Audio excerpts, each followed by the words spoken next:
Sleepy town settling for the night, where the Owens women live their lives. And it's about time that the back porch light comes on at that house down the street,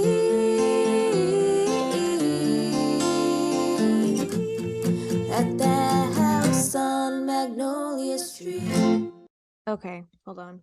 I have to. Hello. I have angered my co-host. Do you have no idea? Stop it. My mind was like just going all night last night. That's and so funny. this morning, just looking at all the possible nooks and crannies of this theory. I love I it. cannot wait to talk about this. And I've been bubbling over since I watched this movie with my parents on Saturday night. I can't wait So to. I was like, hey, I'll rewatch the movie with them, even though I've seen it a million fucking times. Lo and behold, I noticed shit that I've never noticed before, and I'm so excited to talk about it. And I was like, ooh, this Tuesday's Blood on the Moon. This is the perfect episode to talk about this on because it's that scene. Oh, I'm so excited, dude. Yeah. I'm really excited. Yeah. So for some context, I guess, hey, witch, hey, Hey, I'm Kristina. I'm excited. I'm Justina. Justina has a massive theory that she started putting in our notes, and I started reading, and she's yelling at me over Margot, stop reading right now, knock it off. I want to surprise you with this, but you're just like, so I think this is where Jimmy's peeing in the movie. And I'm like, I already solved that mystery, Kristina. I love That's how what I'm I trying to sound like get a at. fucking doofus. But that Justina, we should look up where this is. No, but you have a good point. Like, if you read it ahead of time, then you can kind of weigh in on, I get just your skimmed. answers prepared. Okay. So we'll get more in depth with it when we actually start the podcast. My body is so tense right now. I don't like Are you confrontation. excited? Are you I'm excited. Dude, This- whenever I could put my sleuth hat on, I guess it's the Sagittarius. I feel the need to get to the bottom of everything. I don't know. But I'm just like, ooh, theories. New Sleuth. theories. And Yeah. this one, like the last couple, definitely have to do with practical magic, but this is like a big part of the story. So Yeah. I think we're gonna get really in depth with this one today. Yeah, we'll get to the theory. But welcome to the Magnolia Street Practical Magic Fandom podcast. The one and only. Hopefully. Because this is where Alice Hoffman hangs out, at least on her Instagram. We hope she listens to these stupid things. Yeah. I was saying over Marco said the day that Griffin Dunn watches this or listens to this is like, you fucking idiots. Like, that has nothing to do with the film. That has nothing to do. We wanted to get them from A to B. That moon has nothing to do with anything, But here's my thing. Okay, so as a director, Griffin Dunn might not have thought twice about these details, but you don't think Robin Swicord, who read the freaking books, would have put all of these little Easter eggs in? I was trying to skim that Johnny Mac script, Yeah. but I Anything good? didn't have enough time.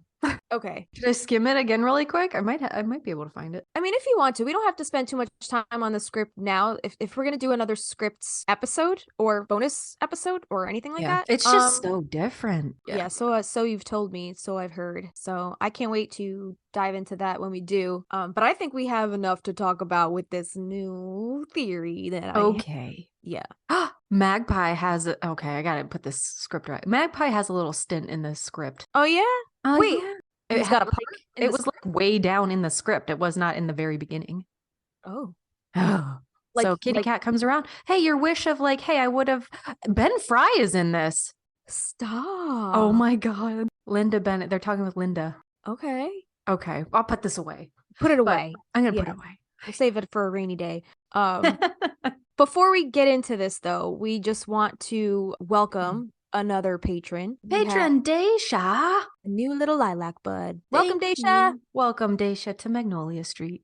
Welcome to the fam. Are you going to write some tunes for our patrons? I am planning on writing some patron tunes. I haven't had time the past week because I've been trying to get that show off my plate. Yeah. But now that the show, oh, by the way, if you guys are an $8 tier patron, I am planning on uploading some of the video from the show that I played. I debuted some of our Magnolia Street concept music. So my husband Avi recorded some of it. I think he recorded like maybe 3 or 4 full songs. Awesome. And the rest are just like clips. But yeah, I played about like a 7 or 8 song set. So I played a decent amount. Nobody was there for me. I was just the opening act, but you know what? It's fine. I was getting some practice under my belt for when we go on the official Stina's cross country tour. Yeah. So, it's cool to just get some practice. It was so surreal. We talked about this at the book club, but I was like, that is crazy because this time last year we had started really writing. Yeah. And it's just like, then you're on stage singing these songs for people. Like, Yeah. What? So Mind you, that was the first show that I've played, my first solo acoustic show in over 10 years. Amazing. And the first time I'm stepping back on the stage was to play our songs. Mm-hmm. Amazing. So it's unreal. Yeah. So, #blessed. Hashtag blast.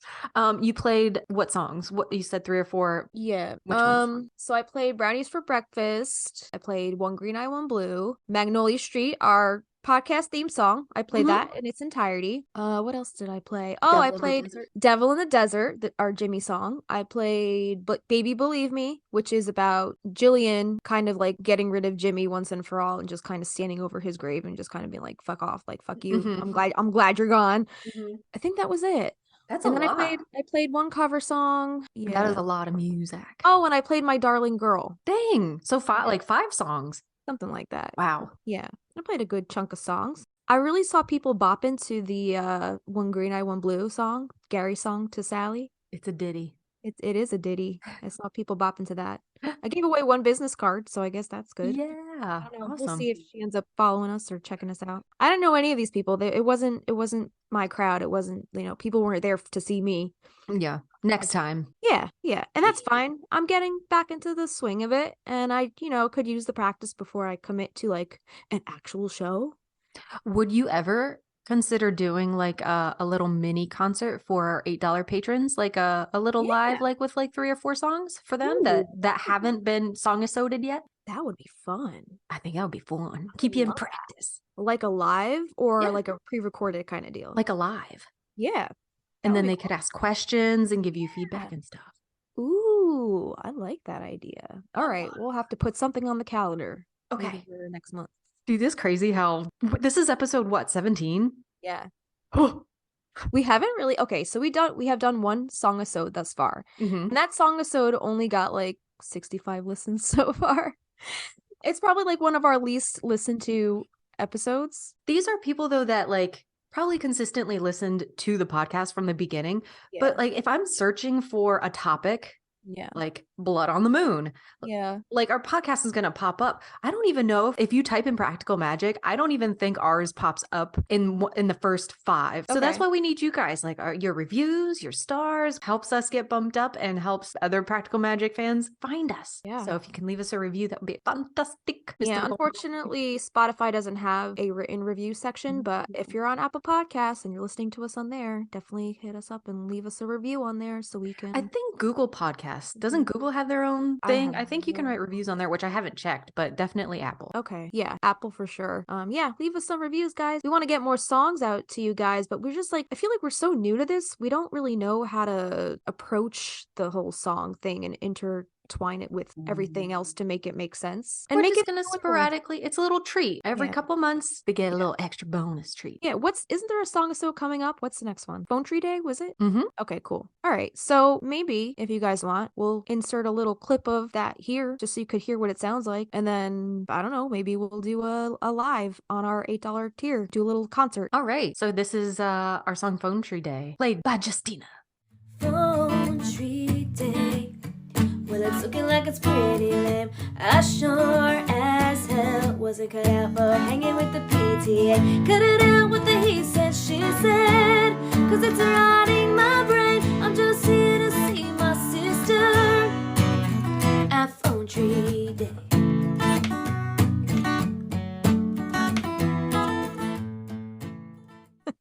We hope you enjoyed that song. That one is such a like kiss my ass song. Yeah. I love it. Jillian's giving no fucks there. So yeah, but She's a Sagittarius. I think so, 100%. I try to make it clear in that song that like she's doing all of that for her sister. And she knows that the town isn't meant for her, but she knows how much it means for her sister to fit in.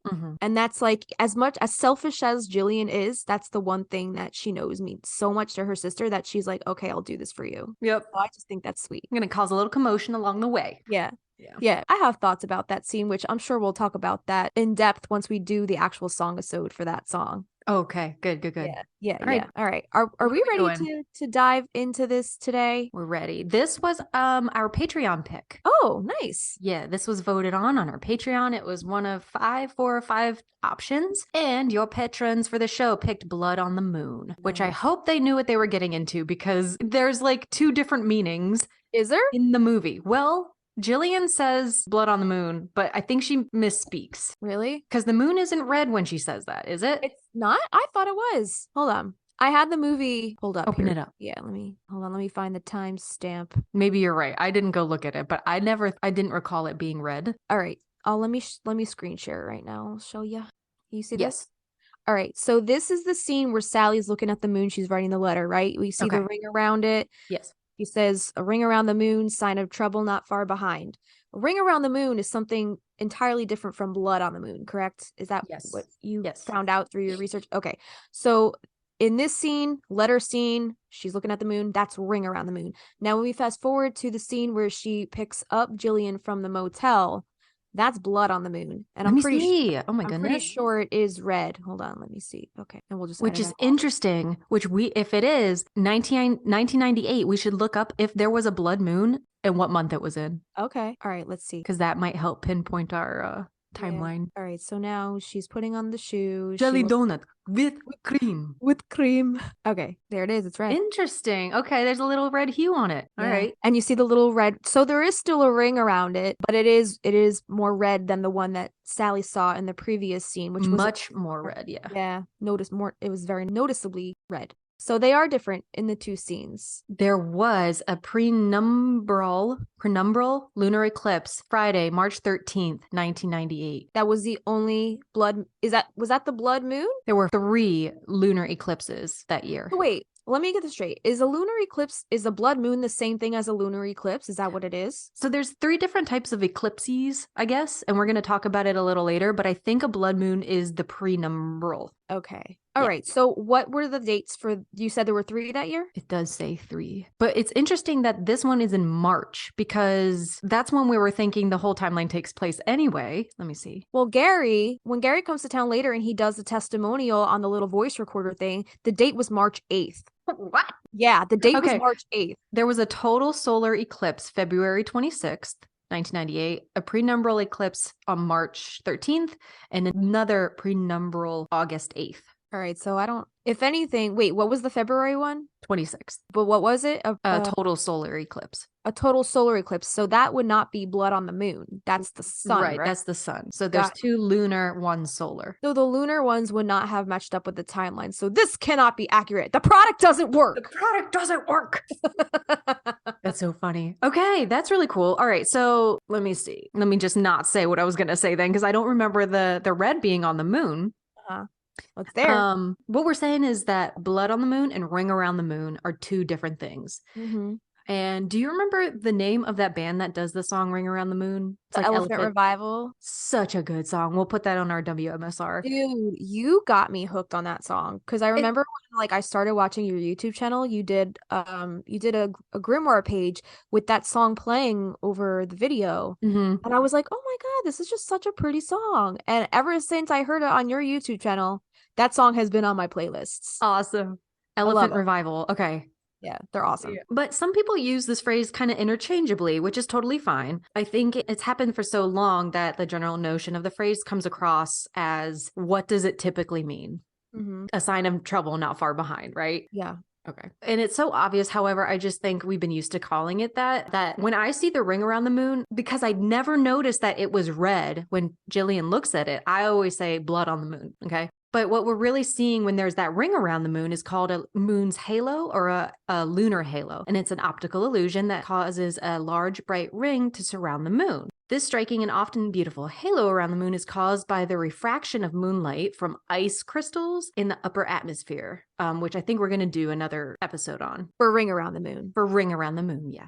Okay. Yeah. Cool. Dude, Yeah. that sounds magical as hell. But there's a little difference there. Because I had always meshed them together. Whenever I saw a ring around the moon, I'd be like, blood on the moon. Sign of trouble, not far behind. But there is a difference. So maybe when Sally's saying ring around the moon, not trouble, sign of trouble, not far behind, maybe then once Gillian actually sees the blood on the moon, maybe that's when it's like, oh, the shit's about to hit the fan. And I think in the book, which there's no blood on the moon in the book, but there is ring around the moon in the book. So I didn't list any of that. Right. But yeah, and then there also is, I forget which book it is, they mention a red moon, but I don't think they mention it in reference to anything that's like any trouble that's about to happen. Really? Yeah. Okay. I typed in blood moon. I didn't see anything, but maybe it's under red moon. Yeah. I also typed in blood moon, nothing came up, and then I think I searched red moon, and then I forget which book it was. I'll have to go back through it really quick, but nothing having to do with the moon was referring to any kind of trouble or anything like that, I don't think. Okay. So so that's in the book. There's a lot of moon mentions in the book, but again, no blood on the moon, and I don't think it references any kind of like trouble like what happens in the movie. I see. There is a reference in the book of Magick, and it's just talking about different color magics, I guess. So on page, what is this? 162, it says many people believe black to be the color of magic. In fact, it was red. A red moon, a red mark on the skin, red boots, a red heart, red love, all added up to red magic, the strongest there was. So that might be was that the one, or was there another one? It might have been. There were a lot of moon mentions. I don't remember which one was the one about the red. Okay. It looks like that's the only book that has mention of red moon. All right. There was also mention of a pink moon in one of them. Which is a whole different thing, isn't it? Yeah. Okay. Girl, I'm ready for this theory. All right. We'll talk more about the moon, I guess, moon colors later on. Lay it on me. Yeah, I really wanted to talk about this theory. Okay. I'm right. This kind of blew my mind. So this past weekend, Saturday night, I watched the movie with my parents. You know, I just wanted them to see the movie. They claim they'd never seen it before. I was like, you've seen this movie. You've had to have. Like, I just grew up in your house watching this movie. How have you not seen this movie? So I sat down with them on Saturday night. We watched the movie. I pulled out some new things in that scene, the blood on the moon scene, that I have never freaking noticed before. And then my mind just went down this freaking rabbit hole. And I was like, oh my God. Becky, look at her butt. All right, so before we get into the science, the magic, and the lore, and all that good stuff about the actual moon, let's take a look at this scene. So this is the scene where Sally is picking up Gillian in that seedy motel.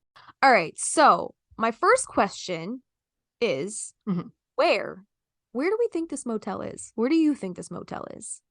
I was thinking, when I'm watching the movie, I thought this motel would be like Georgia or something, like farther, because in the book she's like, I would never go back across the Mason-Dixon line. You know, Gillian is like Southern.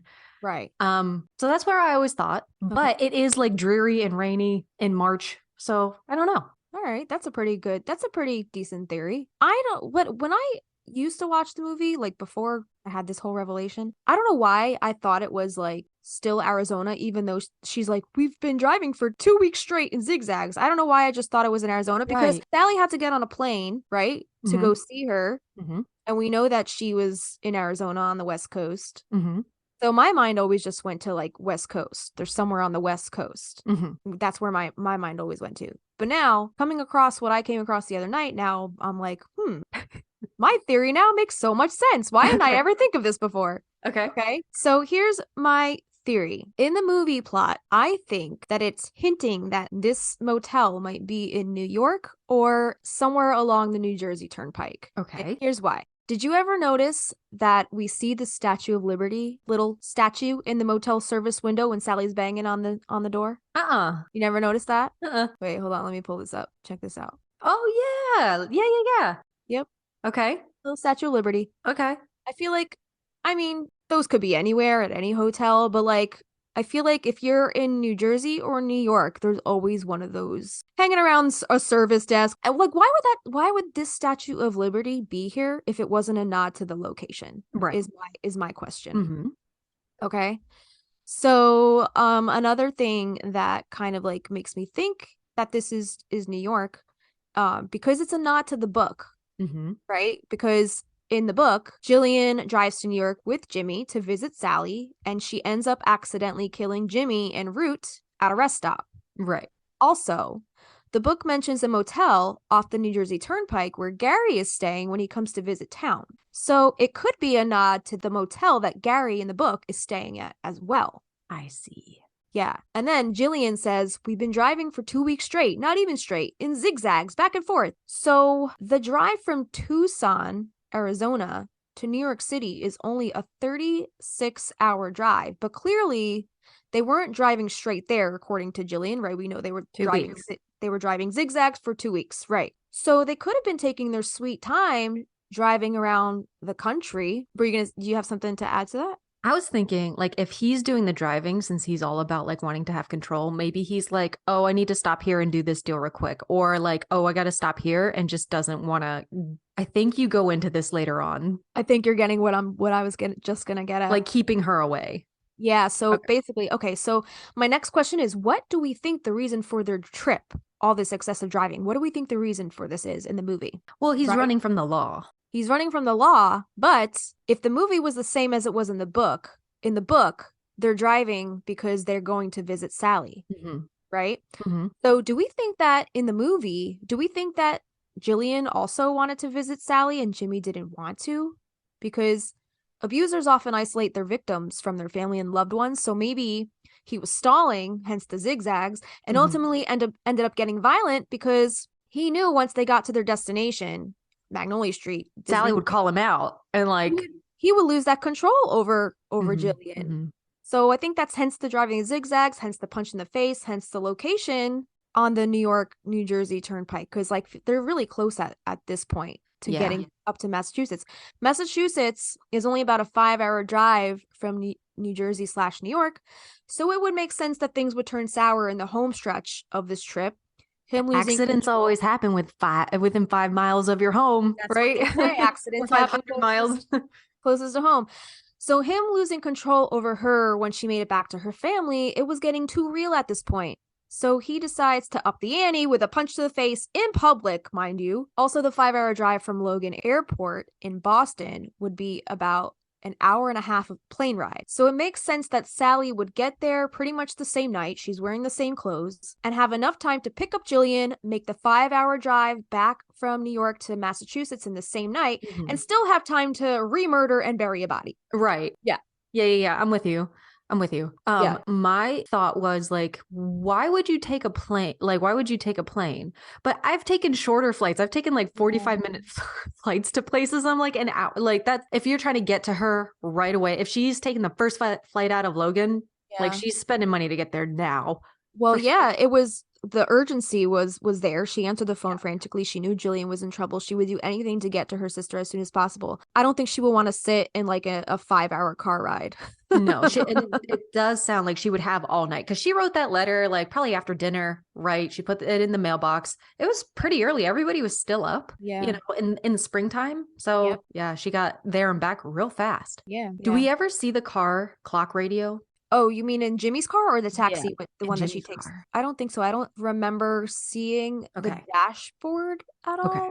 Do you remember seeing the dashboard? I thought they like maybe pan to it when the song is playing. Okay. And then All right. but that could be, I could be just fabricating. All right. We'll have to look at that again. It's all about time. Yeah.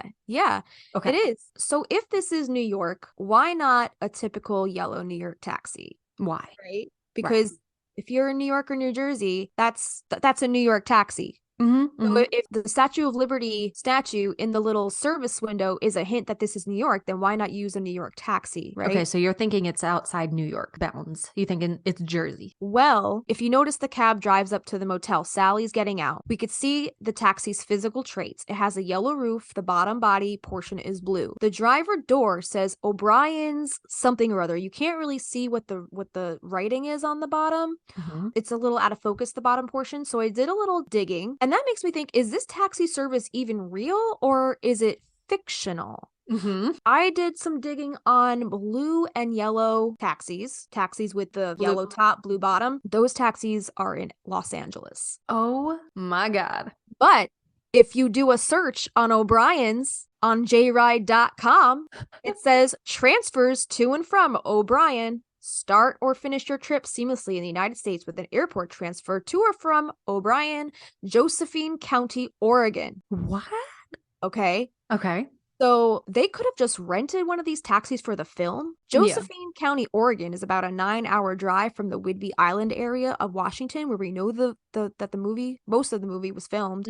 And then I checked the IMDb page for the scene of the location of the motel. It's not listed. However, the Jimmy urinating location was listed. Okay. That is the Shell Puget Sound Refinery at 8505 South Texas Road in Anacortes, Washington. Wow. Yeah. So why didn't they, if in their minds this is supposed to be maybe New York, New Jersey, why wouldn't they're close enough to like LA to get a New York style taxi cab. Yeah. Why would they get a yellow and blue one? So I'm thinking like they might have filmed this in either Los Angeles or used a LA cab, I guess. If you're in the film industry, they might have like a car rental service in LA somewhere. Maybe they've rented something from LA and then shipped it up to the Washington area, slapped an O'Brien's sticker on the side. I don't know. Yeah. It doesn't make sense. I'm sure they were filming up in the Northwest. Yeah. But if the story itself, if Sally picking up Gillian is supposed to be East Coast, why wouldn't they get themselves an East Coast taxi? Right. Well, here's also the thing. If she was taking an airport shuttle, it could have been a different color. Okay. Because if it was its own like taxi service, if it's not your typical New York City like Manhattan cab, if it's like a privately owned cab company, it could have been a different color. So that could make sense. It could have just been an airport shuttle. If she was flying into New York City, she would have flown into one of 3 airports. It would have been Newark, New Jersey. There's also JFK, and then there's also LaGuardia. So I was under the impression, since it looks like they filmed the Jimmy urinating scene at a refinery. There's the Bayway refinery right on the New Jersey Turnpike. Which is right by Newark. That's Newark, New Jersey airport. Oh, cool. Okay. So I'm thinking that maybe that's why, because it wasn't exactly in Manhattan. Maybe it was on the outskirts in New Jersey. Because it was a private taxi service. Yeah, because JFK and LaGuardia are, I think, those are both in New York. Newark, New Jersey. Newark, New Jersey airport. Listen, I have an advantage on this theory because I am from this area. I know exactly. Right. What the Newark airport looks like and all the locations surrounding Newark airport. When you take off at the Newark airport, you can see all the refineries all around you. And it looks exactly like where they're driving with Jimmy that entire time. That's so cool, dude. That's so awesome. Look at you, little sleuth. So even though they're filming this in Washington, like it looks like it could totally pass for the New Jersey Turnpike for sure. Right. The only other O'Brien's taxi service I saw was Chicago, which also I think it's not as plausible for them to drive back to Massachusetts in that night because I think it's like 14 hours or something. Yeah, but I know Chicago would also have a lot of refineries and factories and things, but that's the only other place. But would they have a Statue of Liberty statue in the window in Chicago? No. Maybe they'd have a deep dish pizza magnet slapped on or like a decal slapped on the glass. I don't know.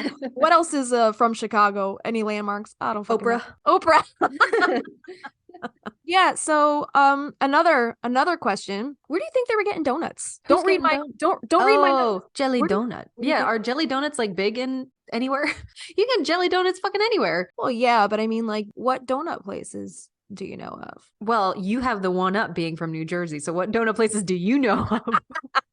Well, let me ask you a question. When you were out, you did a little stint out on the West Coast, right? Did you ever get donuts out there? Yeah, but only from like this little like Kennedy's or something. Like I don't even remember what it was called. They have a thing called a cronut. I've It's a- heard of cronuts. Oh, so good. It's so Yeah. good. It's a croissant and a donut. and Okay. delicious. But no, I don't know anything off the top of my head besides Dunkin' So and wait, Krispy Kreme. did you ever go to a Dunkin' Donuts on the West Coast? Uh-uh. All right. They do have them. They do. I think they're few and far between. But I think New York and New Jersey, I think, is on the list of top contenders for like the most Dunkin' Donuts within like a 5-mile radius Seriously? or something like that. That's funny. Check this out. I also want to know if you've ever noticed this. Are you ready for this? I'm ready. This is gonna blow your fucking mind. Okay. All right.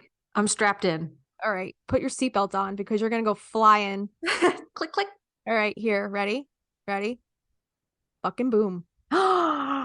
Dunkin' Donuts wrapper on the ground. Oh, that Donuts type, that wrapper. fucking font is so recognizable. Mm-hmm. Dunkies.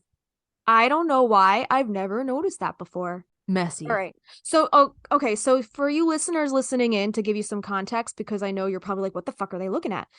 The scene where Jimmy is attacking Gillian In the car. and Sally gets on top of him in the car and starts punching him. There's a scene where it cuts really quick. You got to look or you'll miss it. All right. I noticed this at my parents' house. Watching it the other night, I was like, oh, it's a Dunkin' Donuts cup. Because I was always like, in my mind, I was always like, I want to know where do they get donuts? In my mind, I always associated with Dunkin' Donuts because I just grew up. Dunkin' Donuts was like everywhere. Their marketing is on top of it. Right. But like, I also have to admit, when I was out in LA in 2009 for like 6 months, I know I wasn't out there that long, but there were no Dunkin' Donuts in LA when I went out there. Interesting. Yeah. Okay. I mean, maybe there were, but I couldn't find one. My mind's blowing up. Dude, you're blowing my mind. That scene is so fast. He's getting pummeled and then a real quick cut of his hand falling to the car floor, the floor of the car to show he's dead. But it's surrounded by like a bunch of junk, trash in the back seat. And among the trash is a white wrapper with orange Dunkers letters. Orange and magenta. Dunkin' Donuts colors. Share your screen again. I gotta see this. All right, yeah. And it's clearly says Unkin. Like you can't see the D, but yeah. the rest of it. The UNK.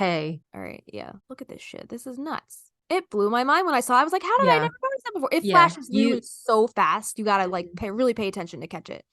And then I'm surprised you didn't look at your face. You did exactly what I did. You tilted your head. I'm surprised you couldn't get the fucking date off of this newspaper or whatever it is off the ground. I was trying to figure out what that says. Can you see what that says? It says fuel. Something fuel. Let me put the movie back on and see if we can like. There's a better. Yeah, this theory, like this literally blew my mind. So from what it sounds like, your theory is it's definitely East Coast. Oh, for sure. And I definitely think it's tri-state area, New York, New Jersey. Even with the taxi concept not fitting, like the colors of the taxi could be privately owned. Yeah. Not a New York taxi. Okay. Right. All right. So let's watch this. Like, even though like locationally it might not make sense, I think for the sake of the film plot, I think it is intended to be New York, New Jersey. Okay. Can we see any of the license plates on any of the other cars? I was looking, but here's also my theory. That looks like a Massachusetts plate. Here's also my theory, though. If this is a motel, it could be people traveling, people passing through, even though they're not New York, New Jersey plates. Mm-hmm. You can very well find a Connecticut, Massachusetts plate in New Jersey. Like, they're everywhere. Easy peasy. Yeah. It's only a 5-hour drive away. Mm-hmm. So that checks out. I feel like that checks out. Can you see my screen right now? I can. Okay. Are there any donkeys on their dash? I don't know if there's donkeys on the dash. That looks like cigarette packets, maybe. What do you think this circle thing is? It looks like a lid for soup. Okay. Yeah, there's no logo on that, so I don't know what that is. There she goes into the back seat. There she goes. She's going to the back seat. There's our greasy boy. Yeah. So see all these refineries in the background? Yes. I think that's supposed to be the New Jersey Turnpike, for sure. How many lanes is the turnpike? Oh, God. At some points, it could be 4. Okay. Some 2. It depends on where you are. You ever read any books by Louis L'Amour? All right. So let's also keep an eye out for the dash, I guess, right? Mm-hmm. You want to look at the dashboard? Gary says what kind of car he drives when he's interviewing. Can we do a car episode? Yeah. You're like, just watch. Look at Jimmy's stupid ass face in this scene. Like, just going on and on and on. Dumb face. They just don't give a fuck. They're like, shut the fuck up. Shut the fuck up. I know. I'm looking at like all the background stuff, all the stuff in her purse. Yeah. Yeah. It's crazy, like, how many times we've seen this, like, collectively, but there's still shit that I just noticed this the other night. I was like, I bet you hundreds of times. Yeah. Swerving. fighting. North Dakota, you asshole. Dracula freak. I mean, we could just do this whole movie. Yeah. So that everybody knows where we are. Calm down. Woo! You know, girls. I'm feeling very into sisters right now. I did not know what he was saying for the longest time. I was like, into sisters. Into sisters? What are you saying? All right, yeah. So this scene is actually at a refinery in Washington State. Okay. Yeah. I think it's hilarious how like they never tell you where the motel is in the location section on IMDb. But the refinery. But the refinery, Jimmy's pissing scene is listed. Yeah. I guess they don't show the radio. I wonder if anything is listed. I wonder if it's listed in the script. The radio? Like more timestamps of things, or like the moon came up and it was March. I don't know. I didn't write the damn thing. I don't know. How much time do we think has passed between this and when Gary finally comes to town? Because we know Gary came to town in March, right? Yeah, I would say maybe a week. A week? She's not there that long. All right, they're fighting. There goes his hand. All right, wait, what does it say? Send this screenshot to me. I wonder if AI can read it. All right, quick So blip. fast. Okay. All right. You're blowing my mind today. So you can put that in AI and it'll tell you what it says. Or even like a Google image search just for the text to see if it matches anything else. Dude, this is fascinating and blowing my mind right now. The fact that we cracked this case. Because they never say like where she's going. No. Like where Sally's going in the film. She's just like, I'm gonna take the first flight out of Logan Airport. Yeah, okay, so we know Logan is in Boston because also we know that Maria's Island is, Salem area, Massachusetts. But we never know where she's actually going. So I always just wondered. But I think we pieced the puzzle together. How long does it take to generate something like that? Dude, I'm just using Google image search, so I'm gonna highlight like the text around that and see if it can find anything. You don't think it's a fictional newspaper or something? Fuck if I don't know. I wonder if I could take it into Photoshop and like play with the All right. How about anything we find after this we'll put in the after hours notes on our Patreon. I'm trying to read it. I know. That's fine. No, that's fine. All right. So if you guys have any idea what this what's the timestamp on that? Let's see. Look at this. Let me share my screen. Oh no, you found something? Well, I want to know if you can see anything. Okay. Where's my Photoshop? It's like that scene, like when in like a detective show. Enhance. It says something fuel, right? Mhm. And do we think that means anything? It's like TH. That looks like a T. I thought this was an F, but now I'm like, is it an H? Yeah, something fuel. Oh, maybe it's a gas receipt to show how much they've been driving. I've never gotten a receipt that said fucking fuel at the top of it in massive letters. All right, if we're thinking about the prop department of a movie, you don't think they would just slap fuel on something to get the point across like real quick? Yes. All right. I think that could be like a gas receipt or something, maybe, to show how much they've been driving. To make sense in my mind anyway, it would make sense. Gas, Dunkin' Donuts, any kind of food bags, like all trash that they've accumulated on this long drive, that's what's there. I think that's a gas receipt. I think that could be a gas receipt. And they also have Dunkin' Donuts attached to gas stations. So it could very well be like fill up and get your donuts type deal. Get a coffee, get a donut. There's no words that end in THUEL by chance? I don't know. I guess put it into the generator, see what comes up. Okay. We are too invested. Yeah, we're not even going to talk about Blood on the Moon. We're just talking about this scene the entire podcast. Oh, or it's TINUEL. TIN? Tinule? I don't know. I think it's fuel. I think that makes sense. If they were driving and getting gas, I think that would make sense. What do you guys think? There are no words that end in thul. It's fuel, Kristina. It's fuel. It's fuel. All right. I'm good with that. It's fuel. Let's get off this roller coaster. All right. Okay, look at this screenshot. So this is like right after they actually kill Jimmy in the car. Look at the moon then. It looks even angrier than it did before. Would you still consider that a blood moon? Yeah, it's got like a red tint to it. All right. Yeah, above the New Jersey Turnpike. Does the moon show up in this scene when they get to the house? Let's see. I don't care what it comes back as long as it comes back with a pulse. All right, so no moon, just panning. It's interesting that it's not brighter outside if it's a full moon. Right. Well, I guess it's pretty bright, but it's not red. Right. Okay. And also the weather, like the sky, the clouds could it could be completely overcast by the time they get to Massachusetts. I mean, it is a 5-hour difference. And that rain is coming because it starts raining when they bury him. Right. Right. Yeah, because it was raining in New Jersey, New York when they were there, right? The ground was wet, completely like right after a fresh rain. I wonder if they're beating the storm. It makes its way up the coast. Yeah. Dude, this makes perfect freaking sense. We're geniuses. We're on point today. We're genius. Fuel. Those scissors, by the way, are awful. Dude, we just have to watch this movie and do a commentary on it. We gotta stop. I know. Wait. Did you still want to see if there's like a moon in when they're burying him? Yeah, sure, might as well. All right, so let's fast forward this a little bit. Here we go. All right, there we go. Okay, we see the ring. We see all the lights in the house. Look at that backlit house. Holy shit. It's beautiful, isn't it? Man, he must have been fucking cold. Yeah, man. That was only like his second role. Was it? Yeah, they saw him in a movie called Kosovo. Oh, and right. they're like, we like him. We like And the he Croatian. fucking barely spoke English. We like the Dracula cowboy. Smash, smash, smash, smash, smash. Yeah, I don't think there's a moon in this scene. I don't think they ever show the sky here, do they? Okay. I don't know. But the rain is done. Yes.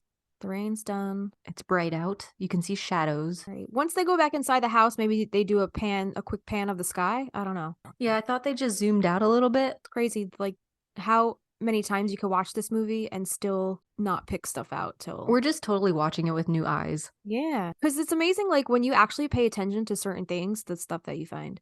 Mm-hmm. All right, so they're packing it up, they're going inside. Let's see, do they pan to the moon after they get in the door, or does it just cut to the next scene?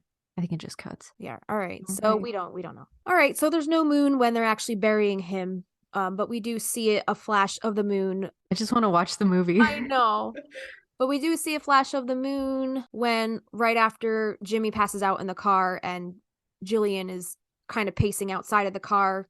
Mm-hmm. They're still kind of in the refinery section of the New Jersey Turnpike. Okay. So we think, right? All right. So all the clues point to anyway. Was that the last thing in my notes? Oh, I had this. I was like, why did no one in Dunkin' Donuts call the police? For hitting her? Well, yeah. Yeah. So I was like, well, this proves even more that this might very well be New York. Everyone keeps to themselves, and I could totally see people standing by not wanting to get involved. The general unspoken rule in New York is do not make eye contact, do not engage. I saw nothing. Yeah, that's exactly the attitude of New Yorkers. Like, That's awful. it is awful. Ugh. You might get like that one like angel in the crowd, but for the most part, New Yorkers are pretty much dicks. Like, yeah, they Survival of the fittest. basically. I loved your theory. Do you have anything else? I'm looking. Oh, and then I was like, do you think Jimmy was waiting in the car for her this entire time, just waiting to catch her trying to escape? And how long do we think he was actually just sitting in that backseat hiding, waiting for her? I think it might be like a little bit of him trying to sleep off being drunk or continuing to be drunk, or like in the past, because she's slipped away before, like when he's been out and he didn't want her getting away again. So he's like, I'm just going to hang out in the car. That way she's not going anywhere. I can sleep it off. And if she tries, she's fucked, you know? Yeah. Man, that sucks. Like, So toxic. well, yeah, that. And also, like, why wouldn't they just get a cab back to wherever? Maybe she doesn't have any cash with her. Like if he's really controlling her, then Yeah. he has the money. But here's the thing, like Sally, she flew there, right? Why not just go back to the airport and both of them get on a plane and get back to the house in an hour and a half? They were trying to get in the taxi, remember? And then she needed her necklace, so she went to the car. Wait a minute. Remember, they're gonna get into the taxi. The taxi was waiting. Yeah. Okay. Yeah. Which makes even more, like, no sense. Like, Did Sally never pay the taxi driver if he was waiting? well, not only that, don't you think he would have at some point been like, where the fuck are these girls? And like maybe even like driven to the car and just seen where they were, the taxi driver? Do you think he saw them go over to that car? I don't know. Maybe she paid him when she got out and was like, hang tight because I'll be back and I need to get out of here. So maybe he's like, I already have my money. Oh, I might as well go. true. Maybe that's a I'm good not waiting theory. around for these bitches. Wait, I never noticed that the car was actually, there was a running taxi. Yeah, they're about to get in the car and she looks up. She's holding the door and she looks up and she's like, there's blood on the moon. And I need my tiger's eye. I'll be right back. Yeah, And she runs to the Jimmy's car. All right, I'm rewatching this scene. Okay. I'm rewatching for when they get Okay, so they're walking out of the building. The original taxi, it has blue doors, right? Or just a blue bottom? Like the door she's hanging A onto? blue bottom. Okay, I was wondering if it was blue. Green seat. Continuity. I know. Okay. That's a yellow top, right? Is that That's a yellow top. What the hell? Okay. right? But there's no little taxi little thing on top, like the light up bubble. The one that pulled up had a light up bubble? Yeah. Maybe it's just out of frame. She is getting into a back seat. Is that the back? That's the back door, it looks like, maybe? There are no lights in that car when she opened the door, by the way. Right. That's fucking sketchy. Yeah. But they're not getting into Jimmy's car, is my thought. Right. All right. Yeah. So they never show it. So we do see that the top is yellow, so it could very well be another taxi. Yeah. All right, we'll go with that theory. Dude, that was a fucking wild ride. So much to unpack here, though. I feel like I've just gotten off the Jersey Turnpike with my life intact. Kristina, if you ever visit New Jersey, I'll take you for a nice little ride down the New Jersey Turnpike. No, thank you. No, thank you. The smell is amazing. I've been on the Mass Turnpike, but not the Jersey Pike. I'll get you a Dunkin' Donuts. I'll get you the jelly donut with the cream. Then hit me in the face. And then I'll punch you in the face. And it'll be the best trip you've ever had.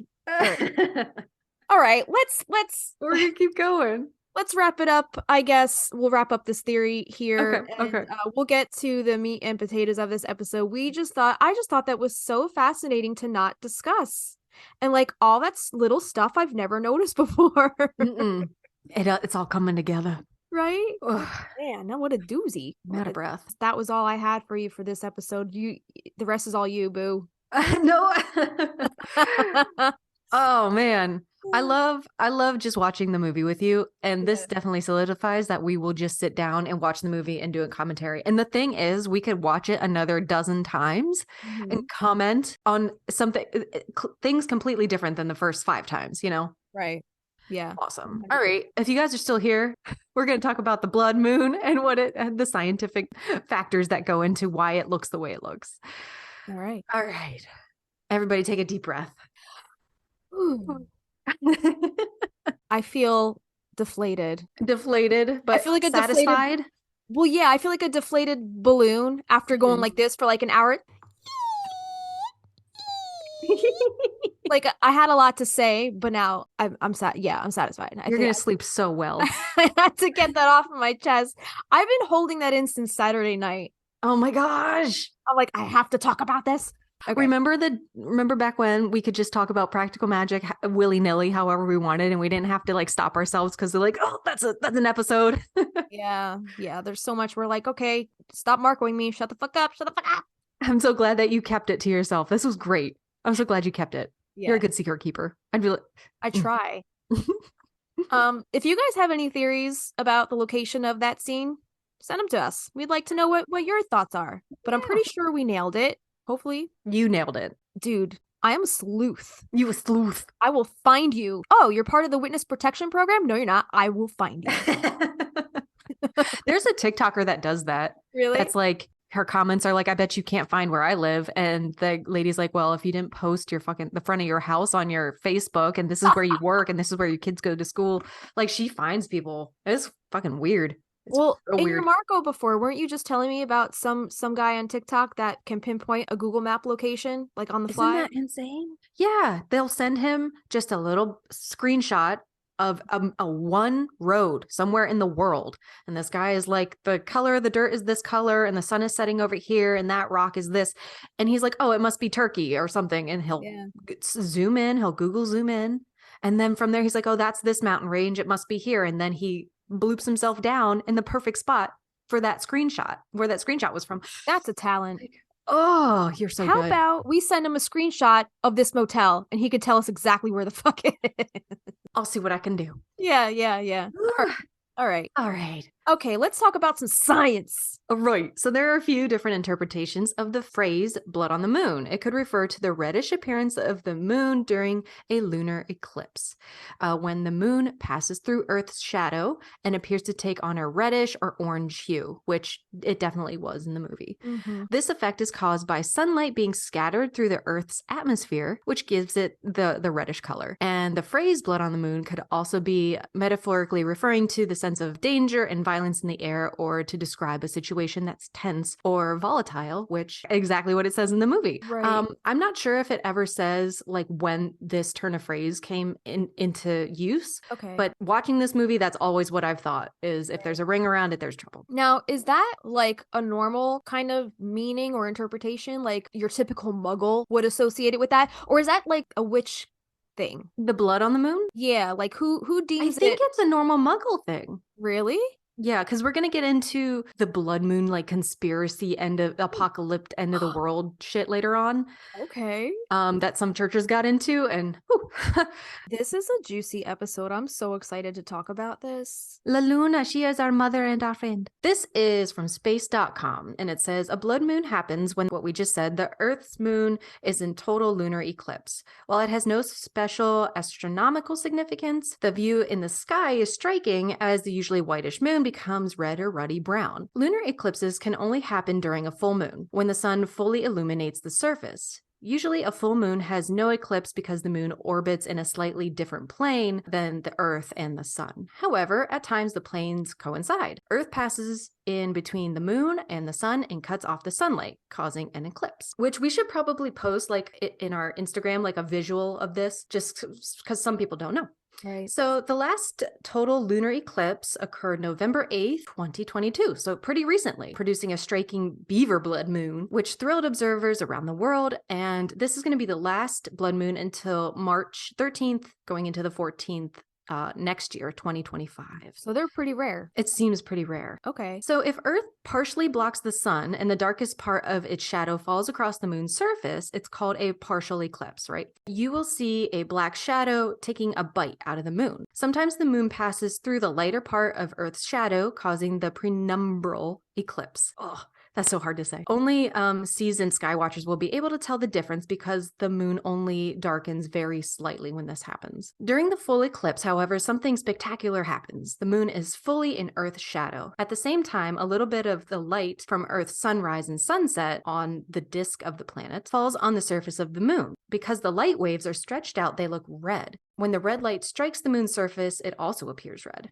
How the red moon appears can depend on how much pollution, cloud cover, and debris there is in the atmosphere. For example, if an eclipse takes place shortly after a volcanic eruption, the particles in the atmosphere will make the moon look darker than usual. Or if you're driving on the side of the New Jersey Turnpike where pollution is at an all-time high, Exactly. it can Well, also look all those fumes coming out of the refinery, just Uh-huh. in that, like exactly like light pollution, are just hanging out in that area. So viewing it from the Earth, you're seeing it through all that haze and that smoke coming out of those. Definitely could have. Yeah. And in that scene where Jillian's pacing outside of the car and like it just the moon at that point when they flash to it and it looks so much darker and angrier than it did in the previous Yeah. because it's like right above the refinery and all the haze from all of that pollution I'm sure is making it look Right. so much crazier than it would So have. here's a little theory. Like, so when Sally is writing her letter, you do see the ring around the moon, but it's not a blood moon, right? Yes. And then she gets her call and then she's transporting herself into the eye of the storm, basically, you know, and the closer she gets to Jillian's situation, the more things escalate, the angrier the moon is, for sure. And then once they're back at the house, they don't see the moon anymore, you know, like that's like their safe haven. Right. While there are planets and moons all over the solar system, only Earth is lucky enough to experience lunar eclipses because its shadow is just large enough to cover the moon completely. The moon is slowly drifting away from our planet, which I did not know. I'm like, the fuck? So it's drifting away from our planet at roughly 1.6 inches or 4 centimeters a year. Like, what does that do to the tide? Right. That's crazy. And this situation won't persist forever. There are roughly 2 to 4 lunar eclipses every year, according to NASA, and each one is visible over about half of the Earth. Some ancient cultures didn't understand why the moon was turning red, and this caused fear. Couldn't see why not. At least one explorer, fucking Chris Columbus, used this. How do you feel about it? Oh, we don't have to talk about it. Yeah. No, Used this to his advantage in 1504. And according to a skywatching columnist, Joe Rayo, Columbus and his crew were stranded on an island now known as Jamaica. At first, the Arawak people who lived there were welcoming, but over time, Columbus's crew grew restless and murdered and mobbed some of the natives. Understandably, the native people weren't eager to help the crew search for food, and Columbus realized famine was drawing near. Columbus had an almanac with him foretelling when the next lunar eclipse would take place. Armed with this information, he told the Arawak that the Christian god was unhappy that Columbus and his crew received no food.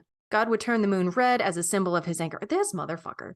Yeah. Columbus said, okay, so he is basically telling the natives that because this is like a Back to the Future situation. Do you remember Back to the Future at all? Yeah. Marty McFly has like the baseball winners and he goes back in time and he knows all the winners and he wins money.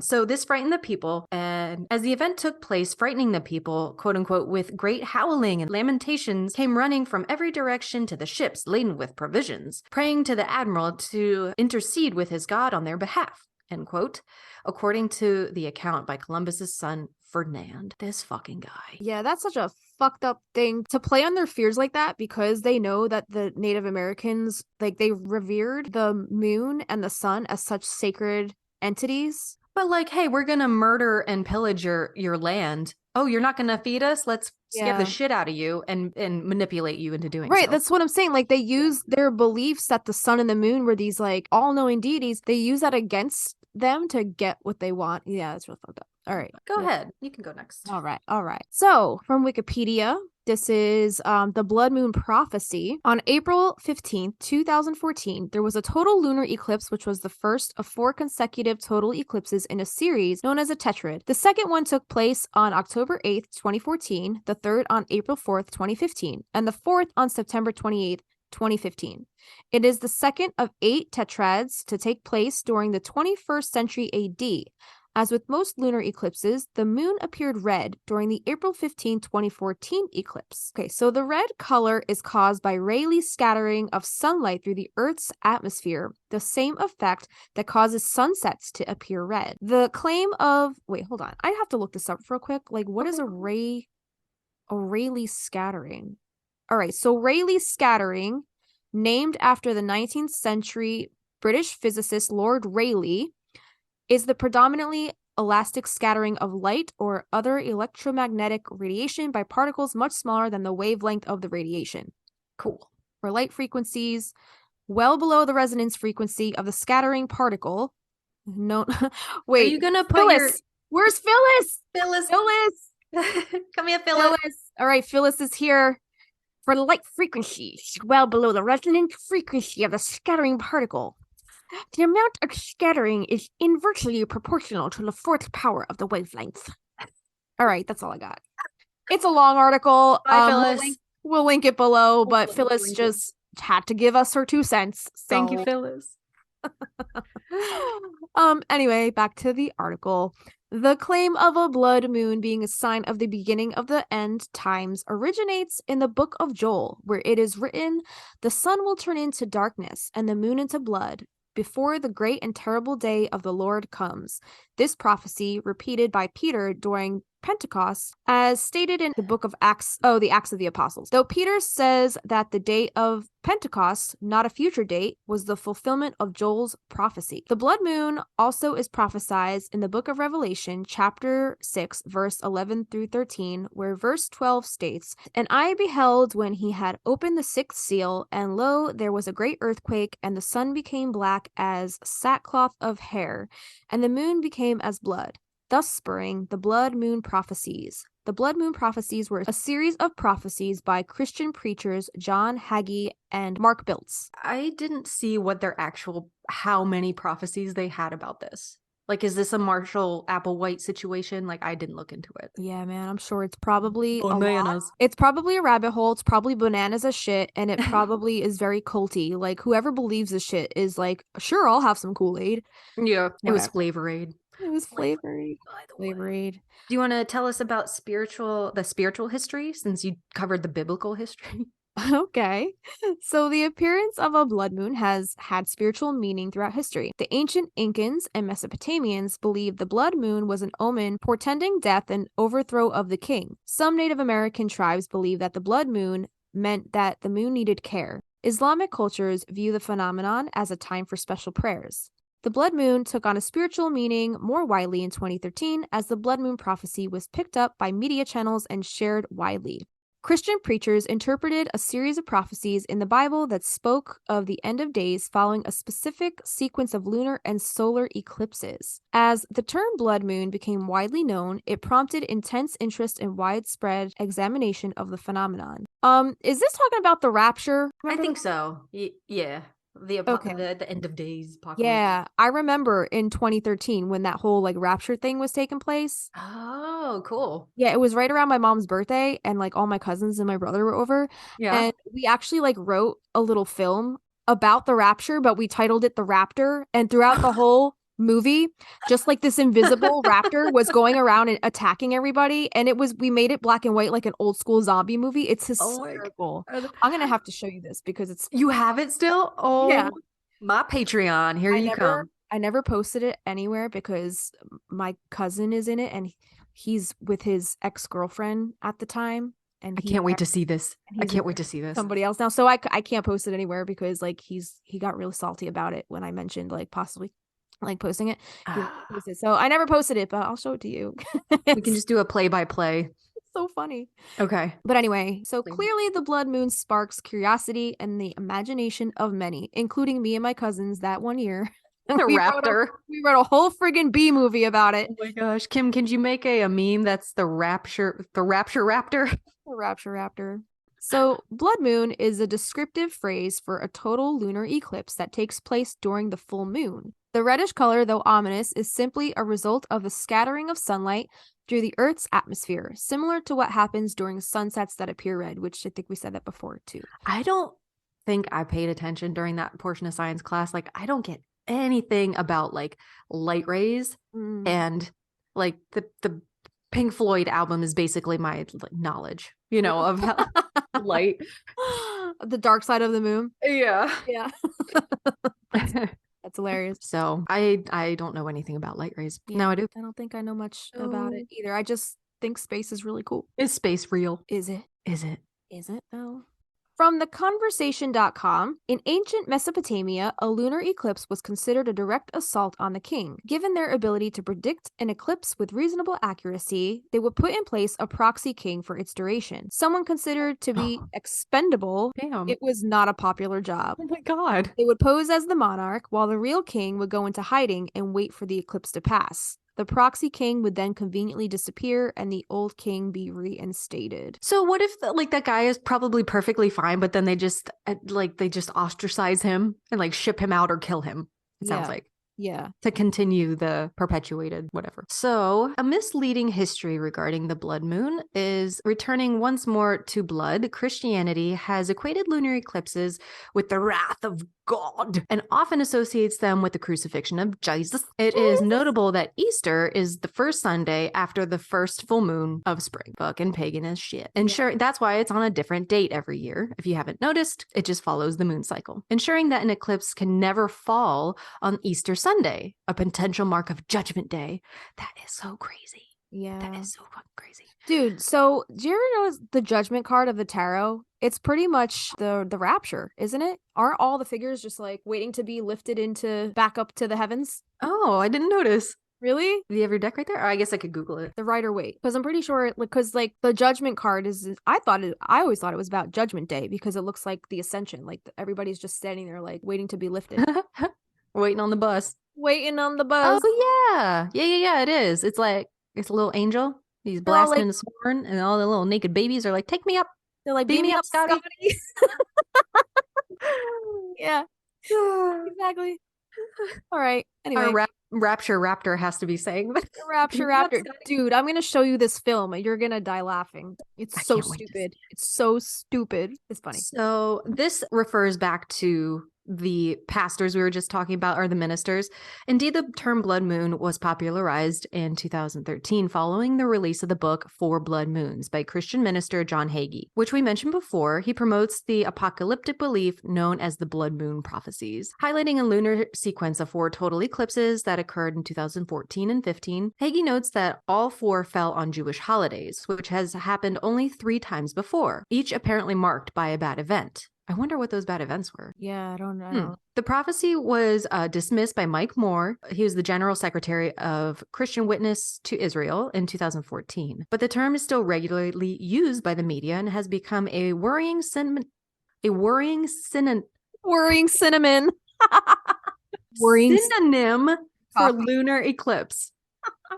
Ugh. Given the enduring superstition, it is profoundly unhelpful for the science communicators to try to remind everybody that the so-called blood moon is nothing to be feared. It may be impressive, but it may be the longest for a century, but it is simply an eclipse. So by using the term blood moon, we are combining superstition with science, as the Hindu folktale of Rahu provides a legendary description of lunar orbital mechanics. The blood moon attracts interest in the sky and the lunar... Oh my God.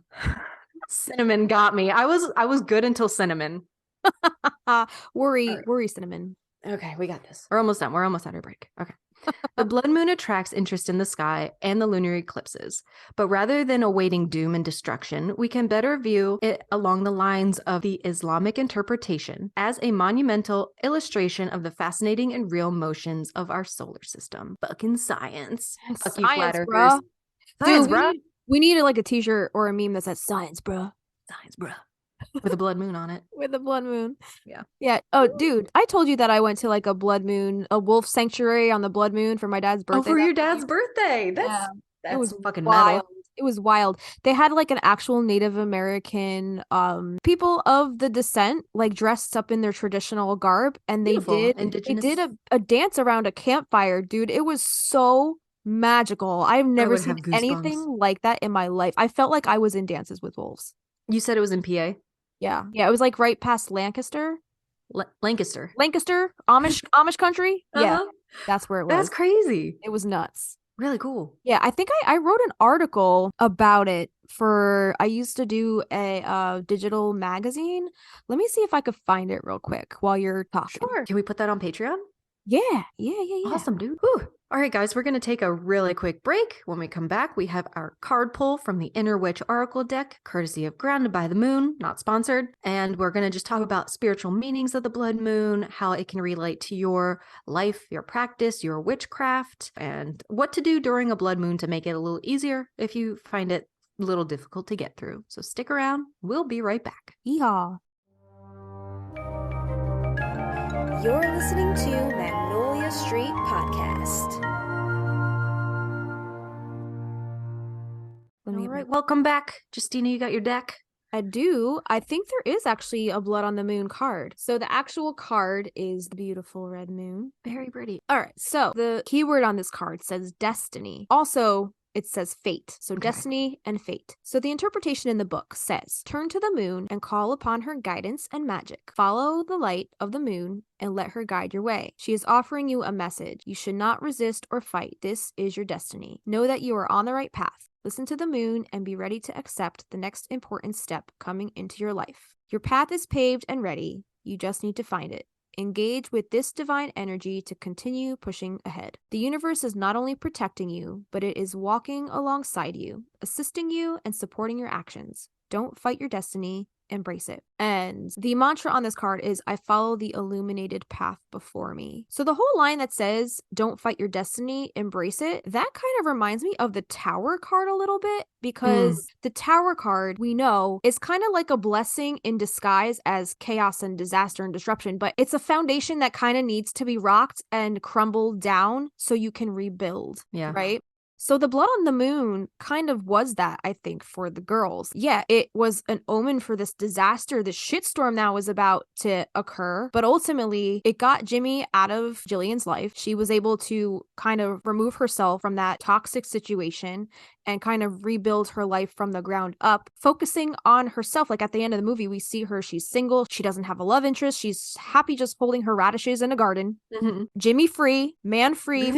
For the first time in her life, we see her as a single person, just enjoying her life, excited about what's to come, finding herself. Basically, Sally's come back to Jesus moment of like, shit, now I have to clean up this mess. And the only way I know how to do this is with magic, even if I'm bad at it. Right. You know, that's probably her first foray into magic for a long time. Yeah. So yeah, I just think like the blood on the moon in the movie symbolizes, the shit's about to hit the fan. the tower card. This shit's gonna crumble to the ground. But the girls, inevitably, they picked up the pieces and they were able to rebuild this sisterly bond from the ground up. This bond that they haven't had for years because Gillian is just so used to running away. Yeah. They were basically piecing it back together though with like scotch tape at Yeah, the beginning. yeah. And then at the end when they have to take care of the curse, that's when they get the super glue involved. Right, yeah. But this whole process kind of forced them to rebuild their relationship as sisters and rebuild who they are as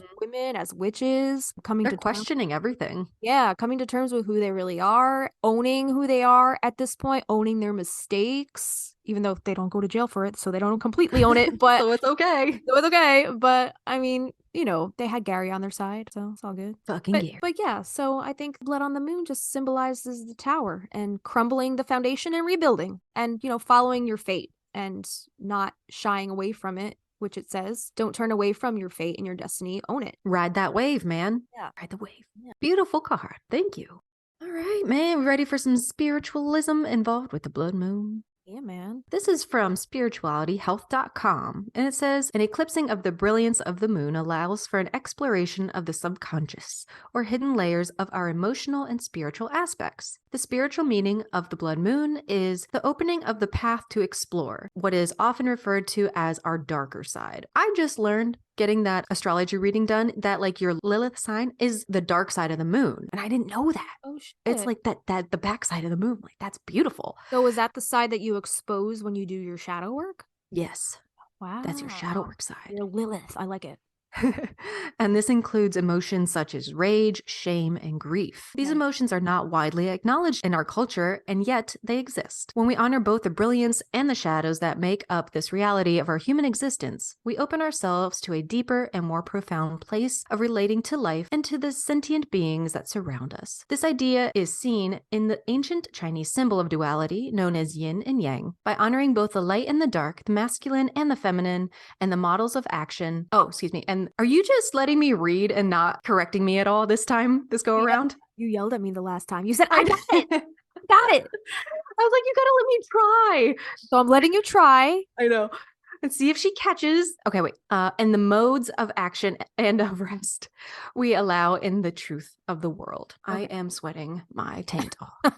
Blood moons and their spiritual meanings are a reminder that there is immense power and intelligence that can be found in the shadows if we have the courage to explore with discernment and free from judgment. Looking to embrace the power of the blood moon, they say that you can try this blood moon meditation, which we will link. And I skimmed through it. It is beautiful. So give that a look when you can. Nice. All right. So I didn't mean to yell at you. No, that's fine. I'm kidding. How am I gonna learn? I'm fucking with you. I'm still gonna correct you. I'll give. Okay. All right. So from theintuitivejourney.com, in the book of Joel, this Joel guy again. He's coming back. He's coming back. In the book of Joel, Bible, chapter 2, verse 31, Acts 2, verse 20. I'm a horrible Catholic. You're good. It has been written, the sun will turn into darkness and the moon into blood before the great and terrible day of the Lord comes. And Revelation 6:12 says, I watched as he opened the sixth seal. Ooh, the sixth seal. That sounds... Are those the seals of Solomon? Oh, yeah. You're probably right. There was a great earthquake. The sun turned black like sackcloth made of goat hair, and the whole moon turned blood red. The only spooky thing about the concept of the blood moon is its red color. The blood that it brings is actually said to bring prosperity into your life. It gives rise to new beginnings and puts an end to all the blockages from your life. The Bible itself suggests that after the blood moon is the end of negativity after which Jesus Christ was born again. If you dealing with toxic relationships or unhealthy job environment or maybe struggling to take a massive decision in your life, the arrival of the blood moon will help you figure out all your life's decisions and will bring a positive change into your life. There are a few zodiac signs who will be the most benefited by this natural phenomenon. And that kind of goes back to the card that we just read, right? Figuring out your life's decisions, kind of following that destiny instead of resisting it. So then you can in turn bring that positive change into your life. Again, this goes back to the girls kind of breaking free from those old toxic behavioral traits, decisions, any kind of thing that they're doing that isn't bringing their true destiny, things that aren't really contributing to their life's purpose. It just sucks that they had to kill a man in order to fucking figure this out. I know. But anyway. Does that mean that the world is short a man like Jimmy Angelov? It's not for you or me to decide how he should be punished. All right. Okay. Well, he has been punished. So does it say at the end of that article what the zodiac signs are? I don't think so. Benefit? I'll click on it really quick. All right, you click on that. I'll finish this little blurb here. So it says the blood moon brings chaos, disruption, and change in astrology. Again, the Tower card in the tarot. Because they require a full moon and a total lunar eclipse to occur, blood moons amplify the already strong powers of the lunar cycle. The full moon symbolizes sudden illumination, hidden information rising to the surface, Lilith again, and shifts in your inner life. Meanwhile, lunar eclipses are like cosmic whirlwinds of change and chance. Add the rust color of the blood moon and you get a lunation that's associated with violence and disturbances in nature. Despite its eerie associations, the blood moon doesn't have to bring negativity. Like all eclipses in astrology, think of this moon as a time of change. Ultimately, you have control over whether or not the change is positive. There are about 2 lunar eclipses every year, and about 1 in 3 of those eclipses are total lunar eclipses with the potential for a blood moon. As we said before, blood moons are very rare. The next one's not for like another 3 years. So, dang. Yeah. All right. So, did you find out if there's what the zodiac signs were that's benefited by the phenomenon? It did not say on that site. However, Yahoo says Tauruses, Leos, Scorpios, Aquarians, and I think that's it. Okay. So I will copy and paste this, and then if you are one of those, you can read why. Do your own research. Do your own research. All right. Why don't you tell us what can we do during a blood moon? What should we do? So let's go to WikiHow. So you're going to want to re-examine the relationships in your life. Eclipses are a time to consider shifts in the interpersonal dynamics, since the illumination from the full moon will give you a new perspective. You might start to see the true colors of the people around you. Ask yourself whether your relationships feel balanced in terms of effort and energy. I wonder if there was a blood moon happening when I went through my big old upheaval last year. Oh, we're gonna have to re-reference that. Call up a friend and check in with yourself after the call. Do you feel energized or drained? Ooh, I feel attacked. Meditate and journal. The silence brought by the lunar eclipses, Eclipses, brief moments of darkness might make you feel uneasy. Even all the birds and animals go quiet. However, remember, silence can be a good thing. Use the blood moon as a time for reflection and contemplation, since lunar eclipses can bring our deepest thoughts and feelings to the surface. Again, Lilith. Give thanks to the people around you. In the past, people would use the blood moon as a time to honor the gods through animal or human sacrifice. To honor the blood moon's history of ritual sacrifice in a non-violent way, take a moment to recognize what others have given up for you. Call up your parents or important mentors to thank them. Oh, I like this one. For what they've done. Donate to a local charity that supports veterans or volunteers with an organization to help out those in need. You can reconnect with the things that make you feel alive. Blood is the universal symbol of life. So use this time to check in with your energy levels and passions. What's draining you these days? Is there anything you want to actively pursue? Note down anything that comes to mind and tackle your goals after the eclipse is over. Create a vision board of hobbies or activities you wish you could do more often. Wait to start new projects though. The unstable nature of the blood moon's energy can lead to inauspicious starts. Even ancient cultures all around the world associated the blood moon with uncertainty and fear. So it's no surprise the blood moon can leave you feeling unsettled. While it's best to let go of effort and simply let the blood moon pass, again, riding out that wave. If you do feel the need to work, focus on something you've already started. And lastly, avoid charging your crystals at this time. There are crystals you can work with that we're going to cover later on that can help, but you don't need to charge those suckers into the blood moon. The potentially violent, chaotic energy of the blood moon is powerful. Wait to charge your crystals until the blood moon is over, so you can be sure they channel only positive, stable energy. Interesting. Ooh, the folklore is coming up. Take us into folklore, man. You guys ready for some folklore? Folk it up. Let's folk this up right now. Oh my gosh, I like that. I want to folk it up. Let's folk this up, Kim. Yeah. Oh my God. She's probably so tired of us being like, Kim, get on it. No, she's got a list. I know her.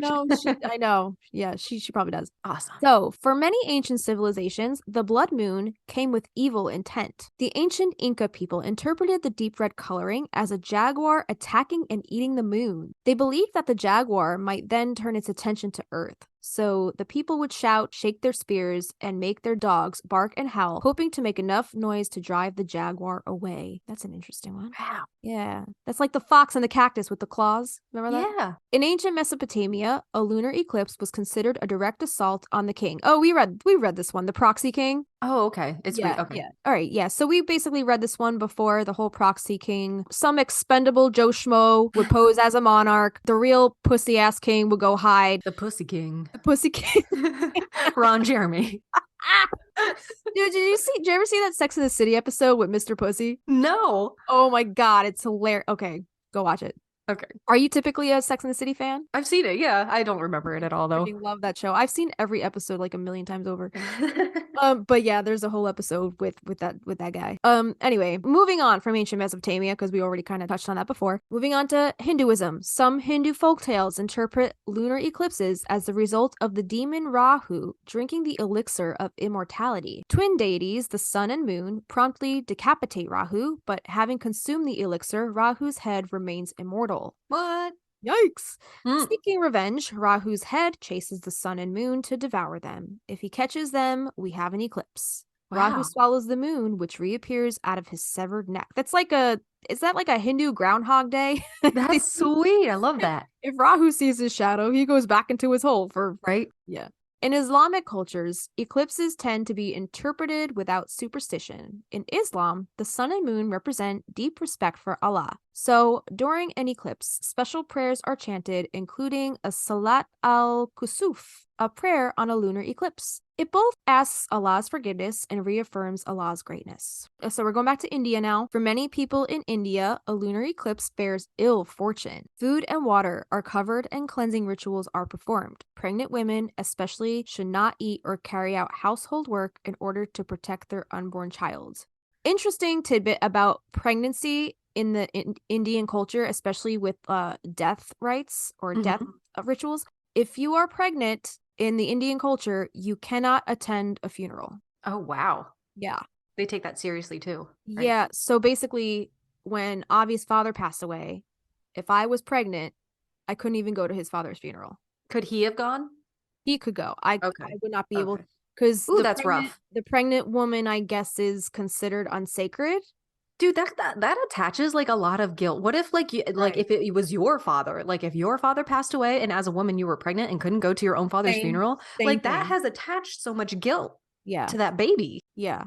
Oh, let's talk again, going back to placenta bondage, generational curses, trauma from your parents, trauma from within, passed through the umbilical cord. It's from the hacienda. Look it up. John O'Keene, Spotify. Spotify. Oh, man. All right.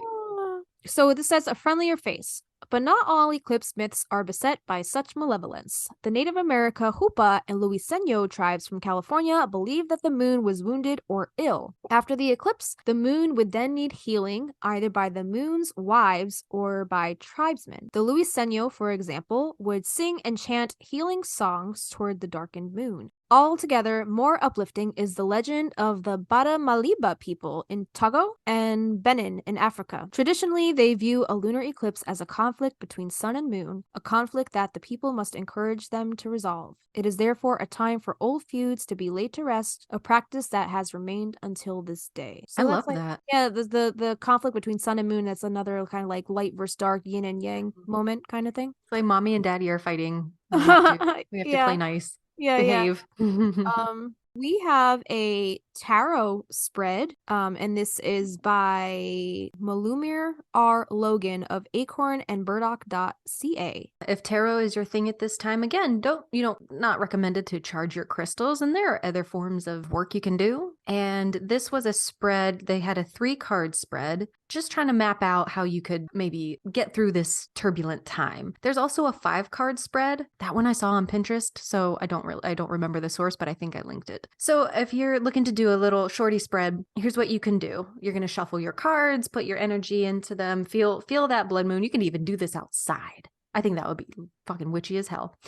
And the 3 cards you're going to concentrate on as you're pulling. The first card is going to represent the obscured, and that is what you need to acknowledge during that time. The second card is going to represent surfacing. Now that you know what you need to acknowledge, what can you do differently? And the third card will be representing expansiveness. How will you bless both yourself and others as a result of this change that you're going to make? And then if you want to do a slightly bigger spread, this entails using 5 cards. So the first card you're going to put down is going to represent who you are before this eclipse. The second card is how will this energy affect you?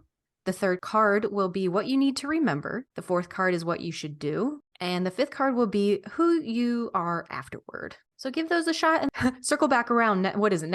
Next year, March? Yeah. Oh my God. Yeah. Keep What this is in it? your Like back pocket. 3 years? Set a Google reminder. Tell Google or Siri, set a reminder next year. 13th, 14th, I think March. Oh yeah. Do a I'm tarot thinking, spread. wow, we're already in 2023. Okay. Yeah.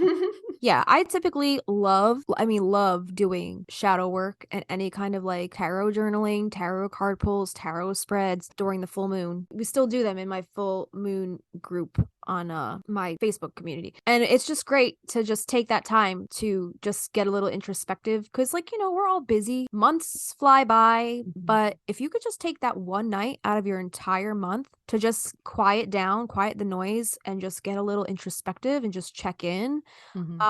I think it's a great practice to do your full moon tarot pulls and tarot journaling. It's a great practice to incorporate. If you don't typically have like a magical practice on the day-to-day, because yeah, we're busy witches these days.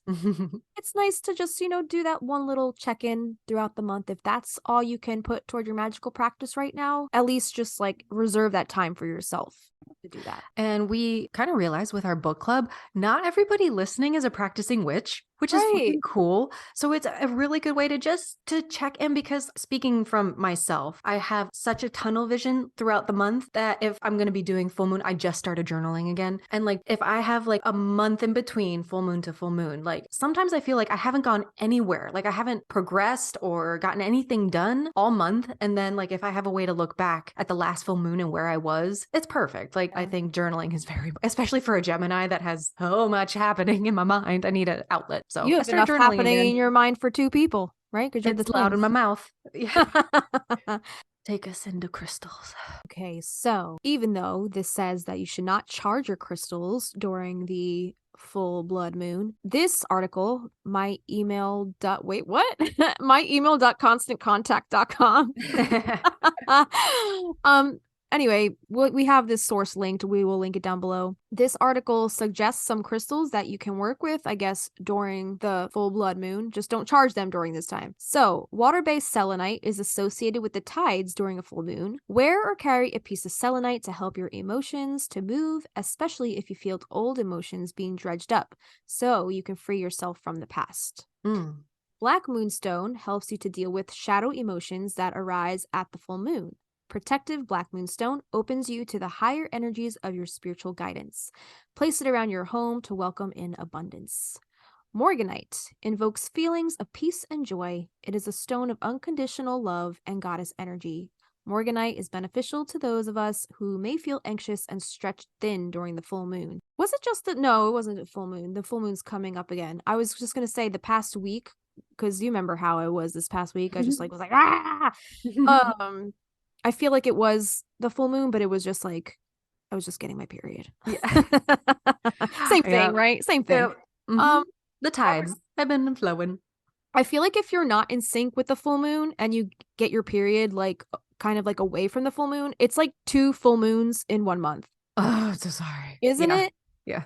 Like I'm forcing my body to sync up with the moon. I'm like, no, you better wait. I feel like for a while I was synced with the full moon. I'm not at this point, but I feel like this past period, I feel like it was having a second full moon in the month because. But you also started working out a lot more. You're right. So that'll change it. Yeah. And your diet, right? Yeah. Well, my diet hasn't changed too much, but I still had mac and cheese last night. Let's be honest. I believe in you.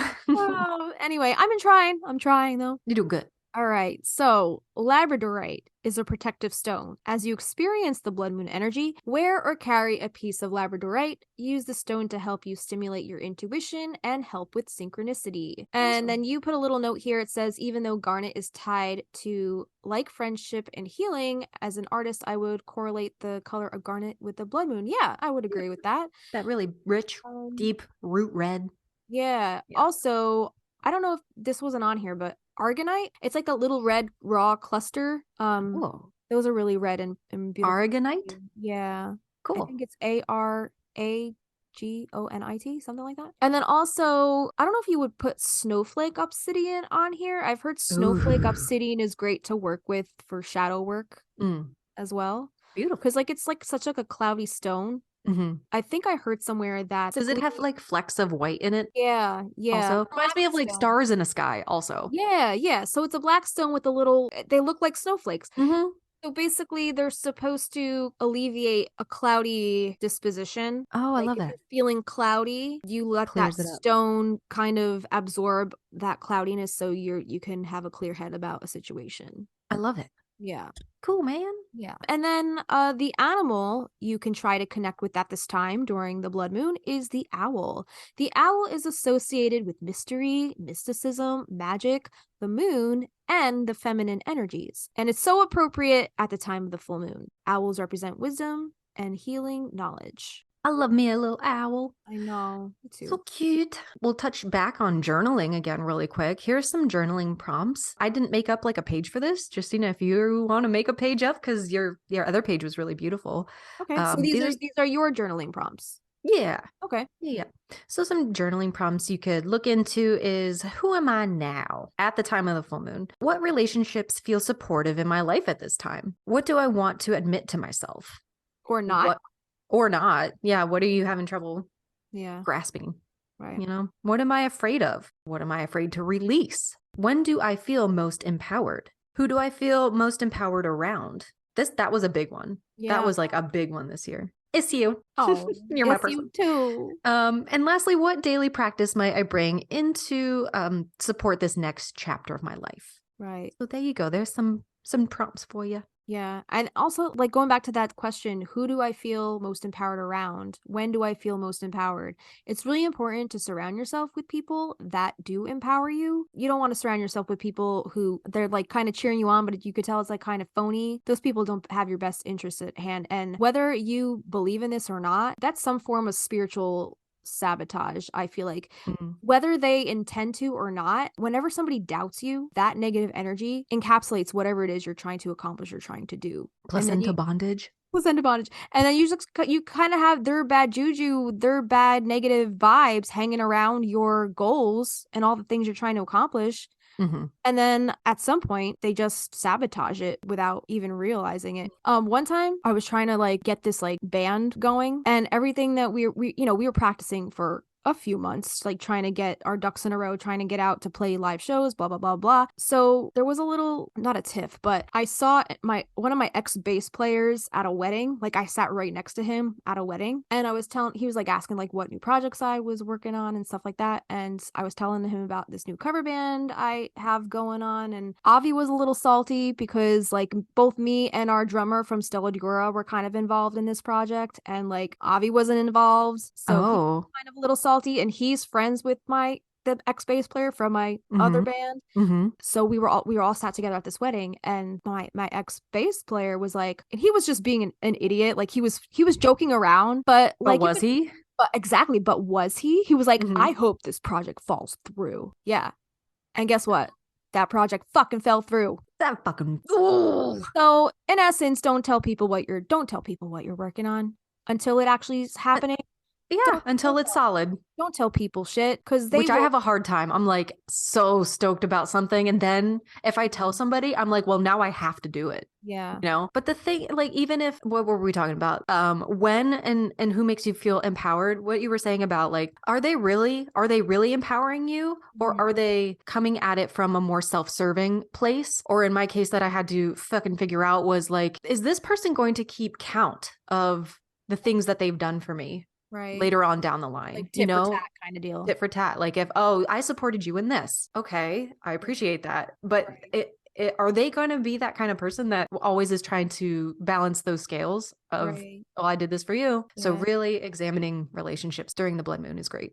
I remember, I don't know if you want to put this in the podcast or this episode, because this is something that you told me when we first started. When you went to that wedding or something and you were sat, I don't know if it was your cousins or family friends or something, and you were telling them about the podcast and they were like, oh, we're going to be your first patrons, blah, blah, blah. Have you ever heard from them since? I have not, in regard to the podcast, no. And we can put it in. Like, I don't think they're going to ever listen. But no, they were all about like, I'm going to be your first patron and we want to support you. And like, but I remember you reaching out to okay. me and you were like, you were really annoyed by them. And you were like, dude, like, all right, put your money where your mouth is. Not to say that like we expect anybody to like be a patron. But if you're going to say something like that in that realm of supporting, like financially, then not even listen.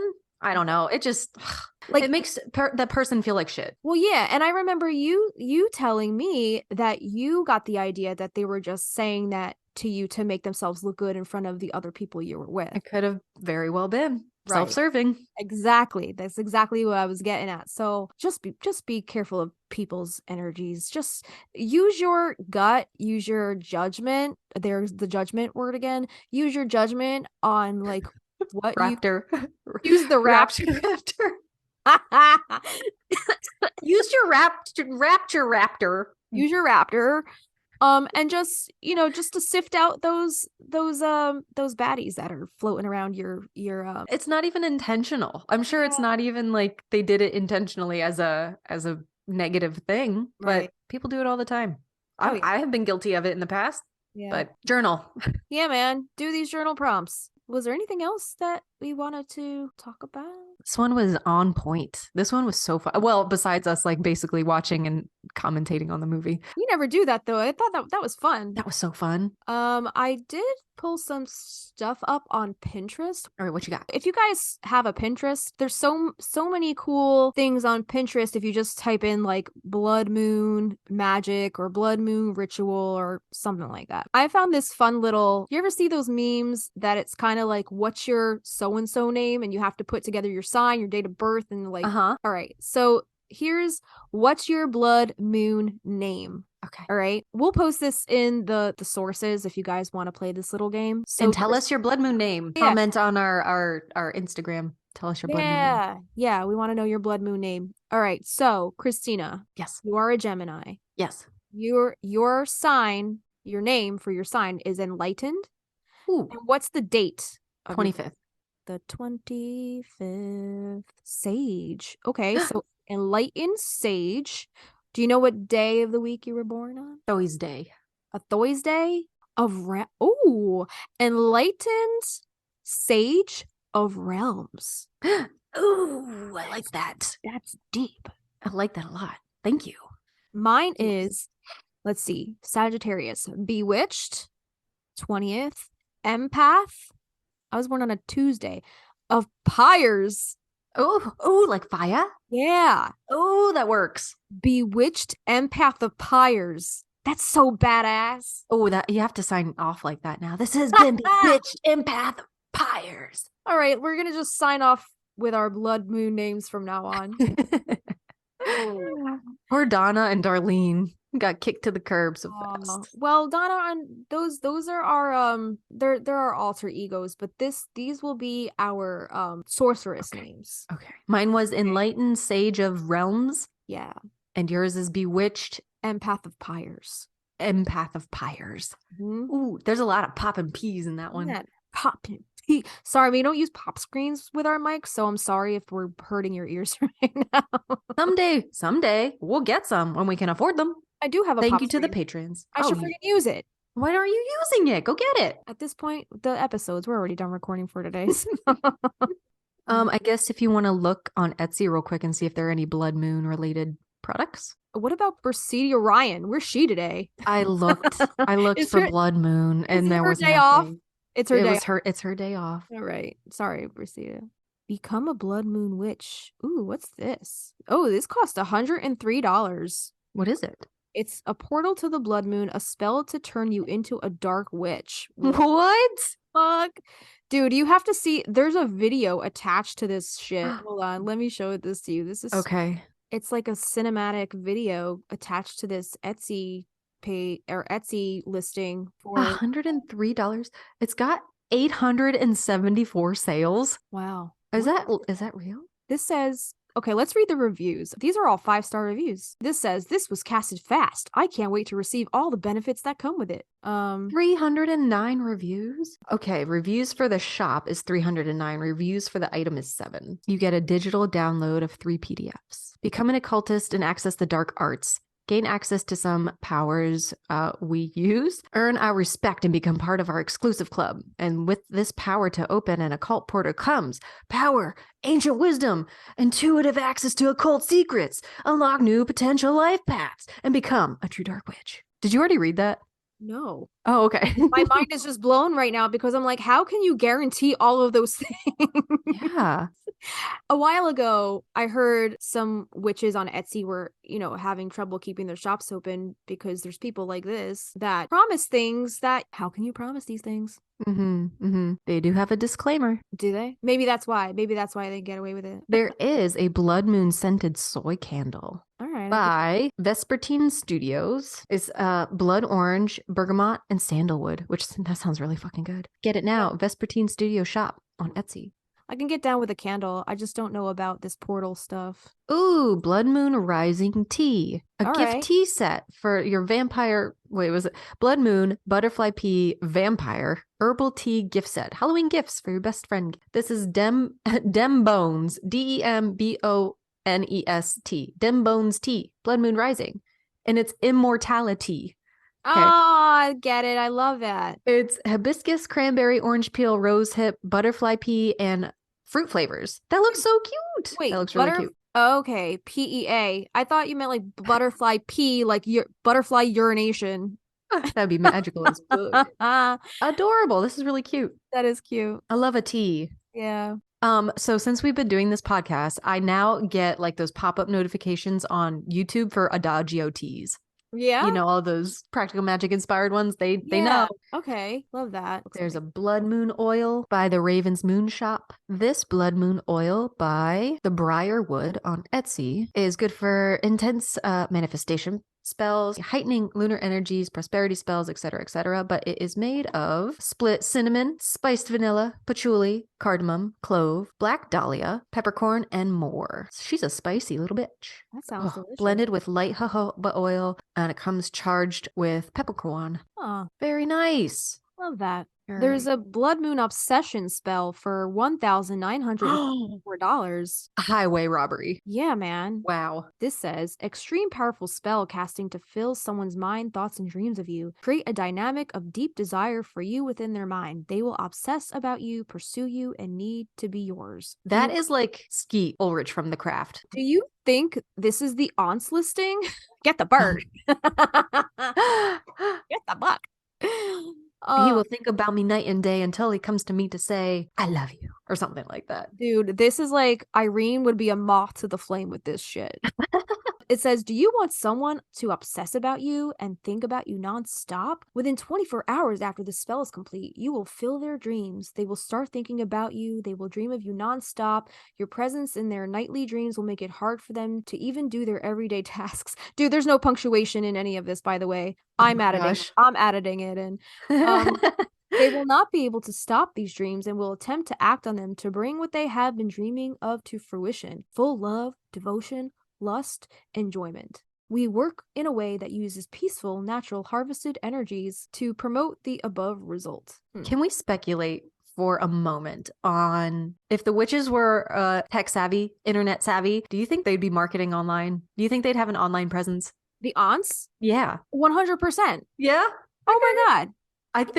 I think Jetty would love Facebook. I think probably because the last book of Magick, right? That's occurring in today's. Now. Yeah, you're right. You don't think she would have had an Etsy page?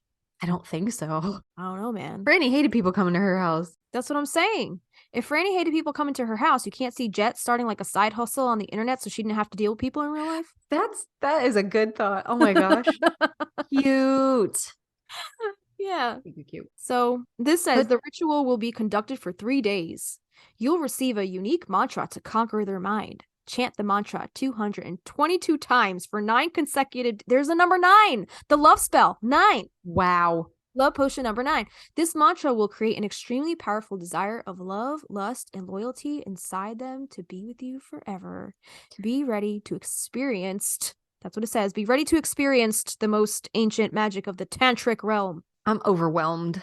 Yeah, they were coming on pretty hot and heavy with this. Almost $2,000, and there are 3 people who actually bought this. Dang. who reviewed it anyway. I wonder how their life is right now.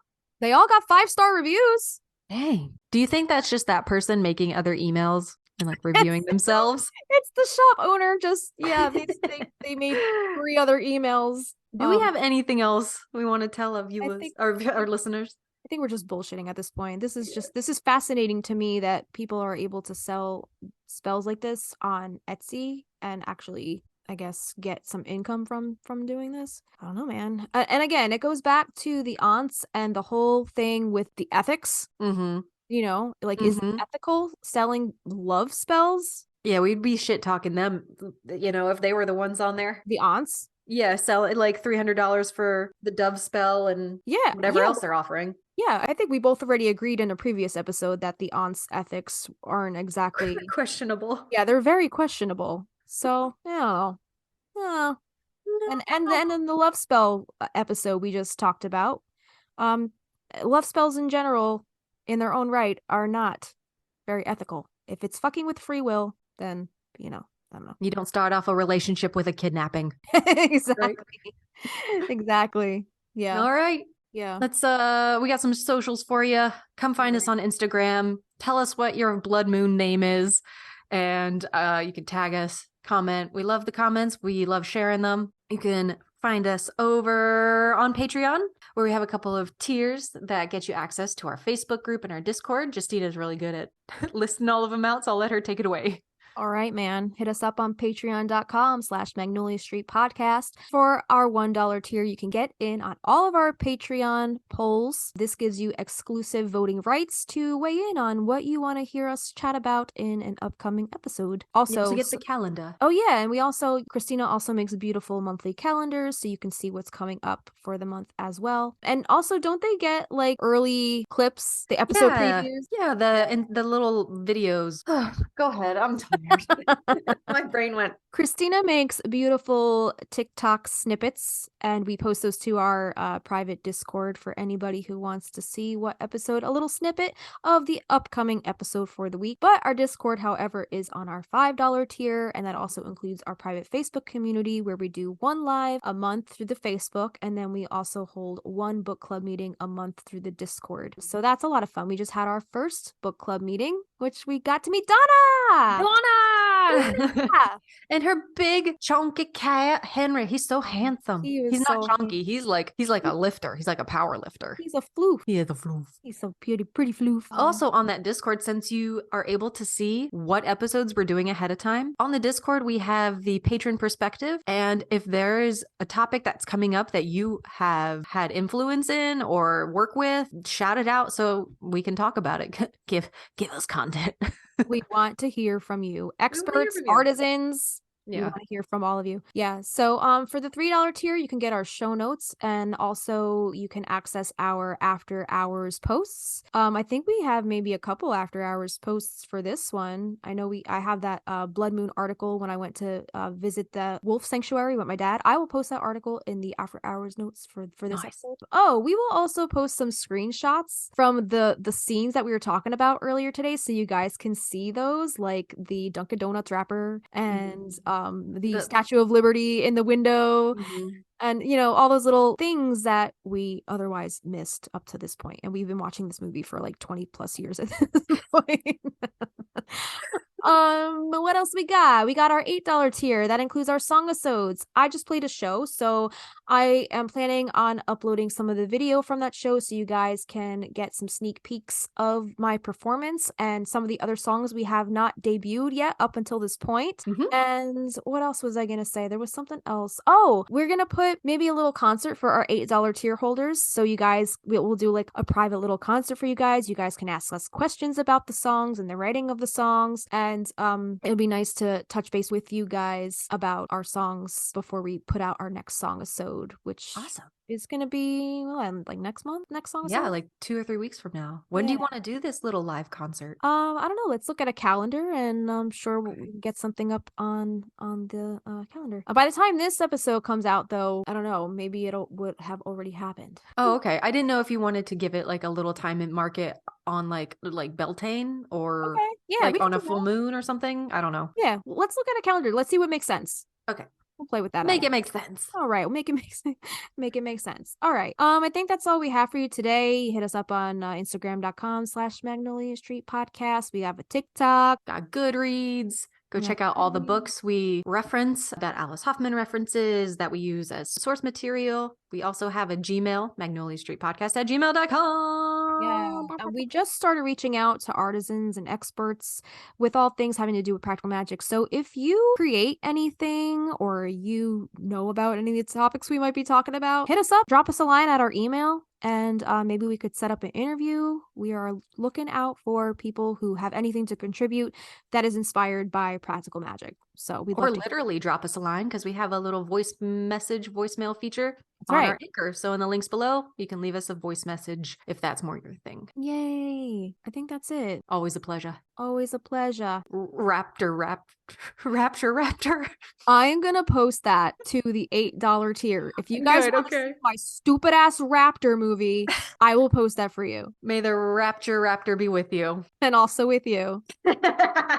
I'm Justina. And I'm Kristina. We'll see you next time. At that house down the street,